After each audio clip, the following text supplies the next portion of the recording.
ناظرین اکرام، کیا آپ کو معلوم ہے کہ 1955 میں کیے گئے ایک جعلی ہبے یا جائیداد کے فراڈ کو سپریم کورٹ آف پاکستان نے 70 سال بعد منسوخ کر کے ان خواتین کو ان کا حق دلایا جن کو وراثت سے محروم کیا گیا تھا، جس کا ریفرنس نمبر ہے CPLA نمبر 1103 EL/2016، جس کا فیصلہ 30 جون 2026 کو his lordship mister justice Shahid Bilal Hassan اور ان کے ساتھ his lordship mister justice Shakeel Ahmed Sahib نے سنایا۔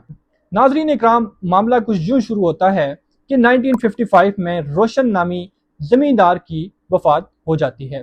ان کے انتقال کے بعد وراثت کا جو انتقال ہے، انتقال نمبر 74 کا اندراج کیا جاتا ہے ریونیو ڈپارٹمنٹ میں، لیکن اسی دن ایک جعلی یا زبانی ہبہ نمبر 75 تیار کیا جاتا ہے، جس میں یہ شو کیا جاتا ہے کہ مرحوم کی بیوہ اور بیٹیوں نے اپنا جتنا ان کا شیئر بنتا تھا، انہوں نے اپنا جو حصہ ہے وہ اپنے بھائیوں کے نام ان کو گفٹ کر دیا، ان کو تحفہ دے دیا، ان کو ہبہ کر دیا۔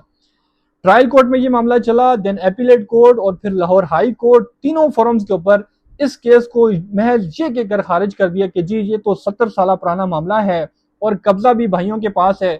جب یہ معاملہ سپریم کورٹ آف پاکستان جاتا ہے تو عدالت عظمیٰ نے 3 قانونی نکات پر فیصلہ دیا۔